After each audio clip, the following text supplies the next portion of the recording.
Something about the way Meghan Markle and Prince Harry handled their children's births just doesn't add up. No crowds, no cameras, no royal doctors. And now, the people with the deepest royal connections are saying the truth is far stranger than anyone imagined. What really happened behind those closed doors? And why are the Sussexes fighting so hard to keep it hidden? Archie Harrison arrived on May 6, 2019, but you wouldn't know it from the way the palace handled it. No hospital steps, no smiling parents holding a newborn under the flash of cameras, just a short announcement posted hours later. Meghan claimed she gave birth at Portland Hospital in London, yet no staff sightings, no security details, and no verified timeline ever surfaced. For a royal birth, that's unheard of. Every other royal arrival has been mapped out to the minute, complete with public updates. This time, silence. And that silence left one question hanging in the air. Was it privacy or a deliberate rewrite of royal history? 2 years later, Lilibet Diana was born in California, and the secrecy only deepened.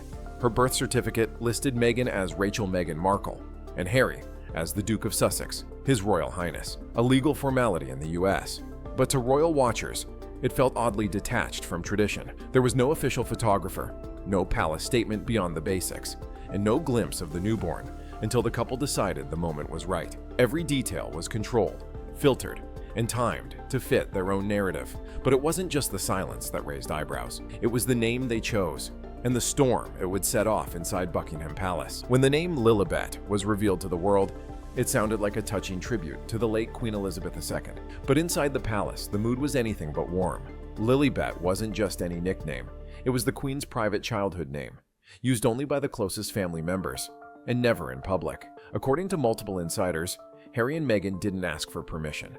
They didn't even open it for discussion. They informed the palace after the decision was made, presenting it in a way that left the Queen with no choice but to appear supportive. If she objected publicly, she'd be painted as heartless.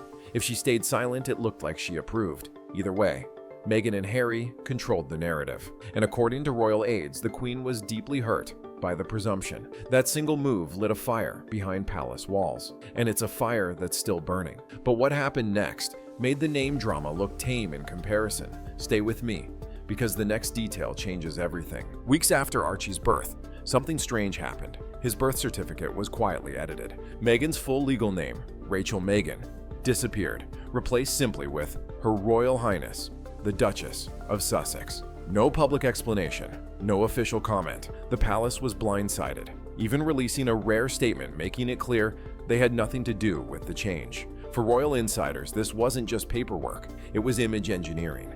Stripping away her given name erased the common part of her identity and replaced it with pure royal branding, like a calculated step in her ongoing reinvention. And if she could alter something as official as a birth record without warning, what else was being quietly rewritten? The answer to that question rattled even the most loyal royal staff. Wait until you hear how far they went to keep the royal medical team completely in the dark. For generations, royal births have followed strict protocol. Every doctor is vetted by the palace. Every appointment is logged. Every step is documented for the official record. But with both pregnancies, Meghan and Harry broke that chain completely. Instead of working with the Queen's trusted medical team, Meghan reportedly brought in private doctors, unknown to the royal household, and kept their identities a secret until the very last moment. Palace aides admit they had no clue where Meghan even was during crucial stages of labor. That wasn't independence, it was evasion. And when you combine that with the absence of official photographers, missing security reports, and restricted birth details, it begins to look less like privacy and more like a cover-up. But what happened after the births would shift this from a quiet royal disagreement into an all-out media war. And that's where the Sussexes made their biggest mistake yet. Once the whispers started turning into headlines, the Sussex camp reportedly went on the offensive. Lawyers began sending cease and desist letters to media outlets, warning against publishing certain claims. Interviews featuring Lady Colin Campbell or Tom Bower mysteriously disappeared from online platforms. Journalists critical of the couple began receiving quiet legal threats, but instead of silencing the chatter, it supercharged it. In the UK, reporters took the threats as a challenge, digging even deeper. And in the US, where Meghan and Harry once enjoyed near universal media protection, cracks began to form. Outlets like Page 6, The New York Post, and even entertainment blogs started asking the same question. Why go to such lengths to hide the details, unless there's something to hide? And just when the pressure was at its peak, a poll dropped that revealed exactly how far their public trust had fallen. And the numbers were brutal. Stay with me, because the results might just explain every move they've made since. With every unanswered question, the Sussex brand lost another layer of shine. Social media sentiment tracking showed a sharp downturn.